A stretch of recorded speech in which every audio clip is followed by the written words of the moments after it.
성도님들 안녕하세요. 11월 15일 월요일입니다. 또 새롭게 한 주간을 허락해 주신 하나님께 감사하면서 이 한 주간도 주님 안에서 말씀과 기도 또 은혜로 승리하시는 복된 한 주간이 되시기 바랍니다. 다 같이 하나님께 신앙 고백드립니다. 나는 전능하신 아버지 하나님 천지의 창조주를 믿습니다. 나는 그의 유일하신 아들 우리 주 예수 그리스도를 믿습니다. 그는 성령으로 잉태되어 동정녀 마리아에게서 나시고 본디오 빌라도에게 고난을 받아 십자가에 못 박혀 죽으시고 장사된 지 사흘 만에 죽은 자 가운데서 다시 살아나셨으며 하늘에 오르시어 전능하신 아버지 하나님 우편에 앉아 계시다가 거기로부터 살아있는 자와 죽은 자를 심판하러 오십니다. 나는 성령을 믿으며 거룩한 공교회와 성도의 교제와 죄를 용서받는 것과 몸의 부활과 영생을 믿습니다. 아멘. 오늘 우리가 함께 나눌 말씀은 오늘부터는 요한계시록의 말씀을 함께 나눕니다. 오늘은 그 첫 번째 시간 요한계시록 1장 1절부터 8절까지의 말씀을 함께 보겠습니다. 신약성경 399쪽입니다. 신약 399쪽 요한계시록 1장 1절부터 8절까지의 말씀입니다. 함께 봅니다. 예수 그리스도의 계시라. 이는 하나님이 그에게 주사 반드시 속히 일어날 일들을 그 종들에게 보이시려고 그의 천사를 그 종 요한에게 보내어 알게 하신 것이라. 요한은 하나님의 말씀과 예수 그리스도의 증거 곧 자기가 본 것을 다 증언하였느니라. 이 예언의 말씀을 읽는 자와 듣는 자와 그 가운데 기록한 것을 지키는 자는 복이 있나니 때가 가까움이라.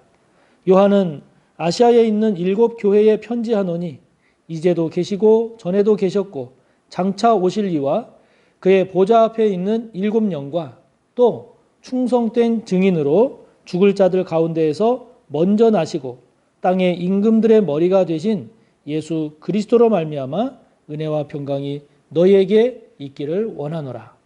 우리를 사랑하사 그의 피로 우리 죄에서 우리를 해방하시고 그의 아버지 하나님을 위하여 우리를 나라와 제사장으로 삼으신 그에게 영광과 능력이 세세토록 있기를 원하노라. 아멘. 볼지어다 그가 구름을 타고 오시리라.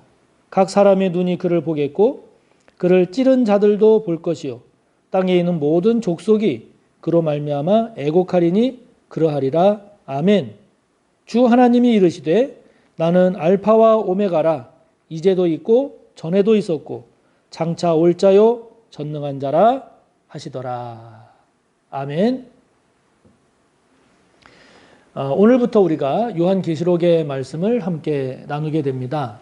요한계시록은 성경의 마지막 책입니다. 마지막 책이고 이 요한계시록 그러면 많은 상징적인 언어와 또 환상들이 나오다 보니까 이거는 굉장히 신비로운 책이고 또 그 신비로운 것을 알 만한 몇몇 특수한 사람들에게만 이해가 되고 알 수 있는 그런 말씀이다라는 오해 아닌 오해를 많이 갖고 있는 성경이 요한계시록이기도 합니다. 그러나 그런 것은 절대 그렇지 않다라고 하는 것을 일단 말씀을 드리고요. 이 계시록할 때 계시라고 하는 이 말의 의미부터 우리가 좀 알아야 할 것 같습니다. 계시라는 말에 사용된 헬라어 아포칼립시스라고 하는 이 계시라고 하는 이 말의 뜻은 베일을 벗기다 이런 뜻입니다. 덮어져 있던 덮개를 벗기다 이런 뜻입니다. 그래서 드러나다 이런 의미가 그 계시라고 하는 말이죠. 그러니까 1절에도 나오는 것처럼 하나님께서 속히 될 일, 반드시 일어날 그 일들, 그것들이 어떠한 것인지를 베일을 벗겨서 보여주시듯이 덮개를 벗겨서 속에 있는 것을 알게 해주시듯이 그렇게 하나님께서 우리들에게 앞으로 일어날 일들, 속히 될 일들, 그러한 일들을 보여주시고 드러내 주시기 위해서 이 요한계시록을 기록하게 하셨다라고 하는 거죠. 왜 이런 요한계시록의 말씀을 기록하게 하셨는가? 그 기록 목적이 뭔가라고 하는 문제는 1절을 보면 그 이유를 알 수 있습니다. 왜 이 요한계시록을 기록했는가? 그 기록 목적은 무엇인가 하니 알게 하시기 위함입니다. 1절의 맨 마지막을 보면 알게 하시기 위함입니다. 뭘 알게 하시려고 알게 하려고 하셨는가?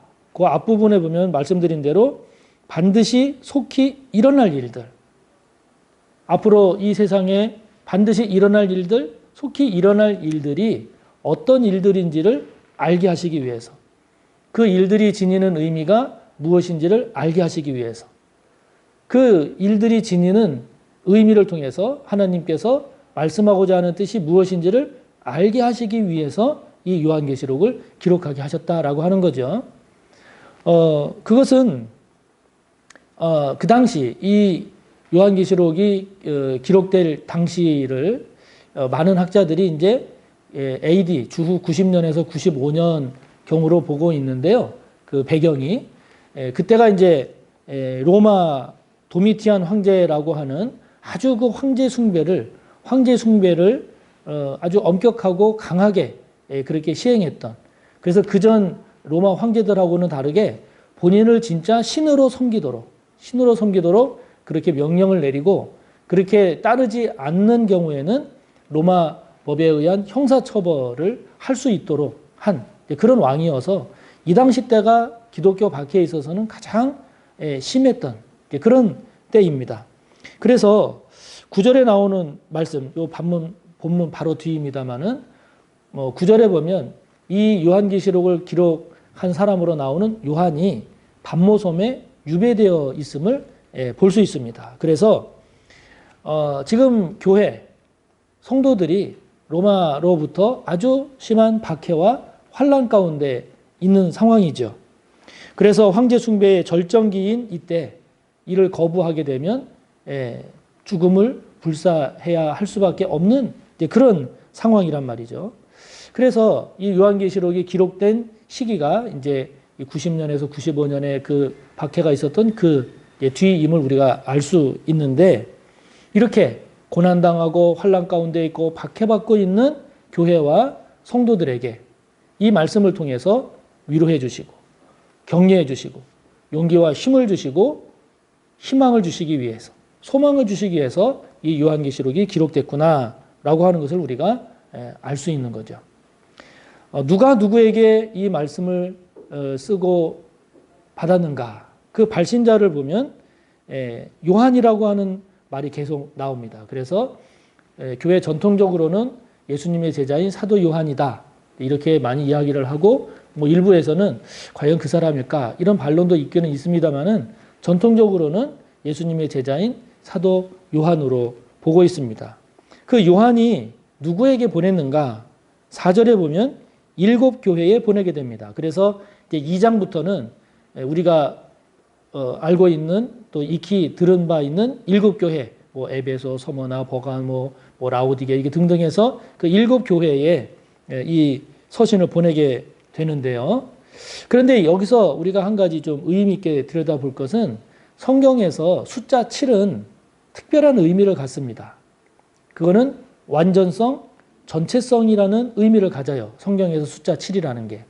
그래서 성경에 보면 7과 관련된 내용들이 많이 나오는데, 그 7이라는 숫자가 주는 의미가 전체, 완전함, 이걸 말하다 보니 7교회에 이 편지를 보냈다라고 하는 이 말은 1차적으로는 2장부터 나오는 그 7교회를 지칭하기도 하지만, 이거를 좀 더 한 걸음 더 들어가는 의미적으로 보면 전체 교회, 전체 성도에게 보내는 하나님의 말씀이다, 이렇게 우리가 봐도 충분한 거죠.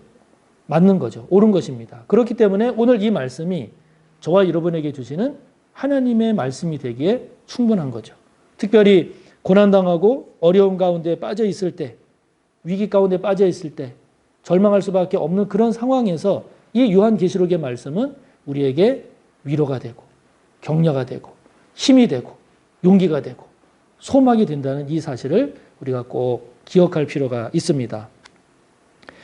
그래서 이 요한계시록을 이제 쭉 보다 보면 앞서 말씀드린 대로 많은 상징적인 언어, 숫자 이런 게 나옵니다.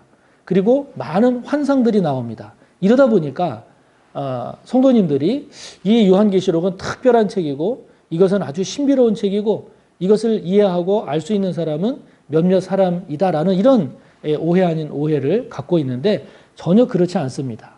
왜냐하면 2000년이 지난 오늘날의 시각에서 봤을 때 이것이 신비롭고 무슨 의미일까 이렇지만 그 당시 성도들이 볼 때는 그 당시 성도들이 이 말씀을 받았을 때는 이게 이런 의미구나. 이게 이걸 얘기하는 거구나. 이걸 뜻하는구나 라고 하는 것을 알 수 있는 그런 내용들입니다. 왜요? 7교회에 이 편지를 다 보내서 성도들로 하여금 보게 하셨다라고 할 때는 그 교인들이 성도들이 봤을 때 이게 특별한 사람만 알 수 있는 신비로운 그런 내용이 아니라 고난당하고 박해당하고 절망할 수밖에 없는 성도들이 이 말씀을 받았을 때 하나님의 말씀이 이런 거구나, 이런 뜻이구나, 우리에게 주시는 메시지가 이런 거구나라고 하는 것을 알 수 있었던 그런 내용이라는 거죠.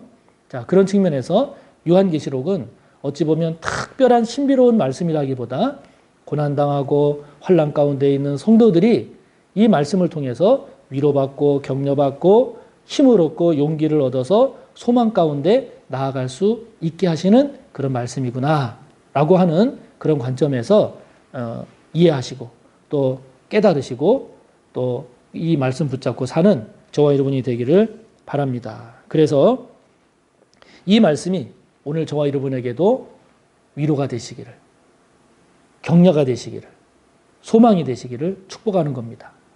여러분 가운데 어떤 환난, 어떤 고난, 어떤 고통, 문제가 있으십니까?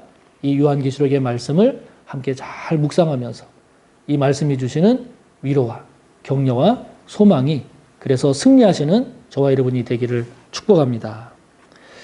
그러면서 이제 4절부터 쭉 보면 제일 먼저 이 말씀을 소개하고 있는 게 뭐냐면 삼위 하나님, 삼위일체 하나님을 이야기합니다. 4절에 보면 이제도 계시고 전에도 계셨고 장차 오실 이 성부 하나님, 그리고 그의 보좌 앞에 있는 7영, 또 7이라는 숫자가 나오잖아요. 그러니까 완전한 영, 전체성을 띤 영, 성령입니다. 성령이시고 5절 이하에 보면 충성된 증인으로 죽은 자들 가운데서 먼저 나시고 땅의 임금들의 머리가 되신 예수 그리스도, 성자 하나님.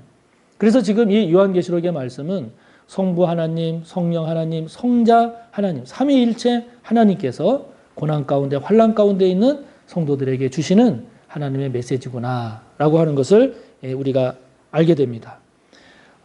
이 하나님은, 우리 주님은 오늘 말씀의 7절의 말씀처럼 구름을 타고 오십니다. 다시 말하면 반드시 오신다는 겁니다. 반드시 오신다는 겁니다. 알파와 오메가라고 했습니다. 8절에 보면 알파는 헬라어의 제일 첫 번째 단어요. 오메가는 헬라어의 맨 마지막 단어입니다. 그러니까 알파와 오메가라고 하는 말은 우리 주님은, 우리 하나님은 처음이요 마지막이라는 것이고 또 전체 이 세상을 주관하시는 그런 분이심을 우리에게 말씀하시죠. 그래서 지금도 계시고 현재죠. 전에도 계셨고 과거죠. 장차 오실 일, 미래까지 다 주관하시는 분이 바로 우리 주님이시요 하나님이시다라고 하는 것을 가장 먼저 선포합니다. 그러므로 저와 여러분이 하나님에 대한 이해를 너무 내 삶을 해결해 주시고 나에게 복 주시는 이런 좁은 의미로만 이해하고 생각하지 마시고 우리가 믿는 하나님, 우리를 구원해 주신 예수님, 우리와 함께 하시는 성령님, 이 하나님은 지금도 계시고 전에도 계셨고 장차 오실 이시고 이 세상에 오셔서 이 세상을 심판하실 그런 하나님이심을 우리가 새롭게 잘 믿음으로써 굳건한 믿음의 승리자가 되시기를 바랍니다. 한 가지만 말씀을 드리면 3절에 보면 이 예언의 말씀을 읽는 자, 그리고 듣는 자, 그리고 그 가운데 기록한 것을 지키는 자가 복이 있다고 했습니다. 여러분, 하나님의 말씀을 잘 읽고 있습니까? 하나님의 말씀을 어떻게 읽고 계십니까? 하나님의 말씀을 잘 듣고 계십니까? 하나님의 말씀이 선포될 때, 읽을 때 주의 음성이 잘 들리십니까? 하나님의 음성을 들으려고 어떻게 노력하고 계십니까? 하나님의 말씀을 잘 지키고 계십니까? 하나님의 말씀을 순종하지 못하는 것은 무엇입니까? 오늘 하나님은 요한사도를 통해 말씀하십니다. 하나님의 말씀을 읽는 자, 하나님의 말씀을 듣는 자, 하나님의 말씀을 지키는 자가 복이 있다고 하십니다. 저와 여러분 말씀의 사람이 되기를 축복합니다. 요한계시록을 묵상하면서 다시 한번 말씀을 읽는 자로, 하나님의 말씀을 잘 듣는 자로, 하나님의 말씀을 힘써 지키는 저와 여러분으로 잘 세워지는 은혜와 복이 있기를 축복합니다. 하늘에 계신 우리 아버지, 아버지의 이름을 거룩하게 하시며 아버지의 나라가 오게 하시며 아버지의 뜻이 하늘에서와 같이 땅에서도 이루어지게 하소서. 오늘 우리에게 일용할 양식을 주시고 우리가 우리에게 잘못한 사람을 용서하여 준 것 같이 우리 죄를 용서하여 주시고 우리를 시험에 빠지지 않게 하시고 악에서 구하소서. 나라와 권능과 영광이 영원히 아버지의 것입니다. 아멘.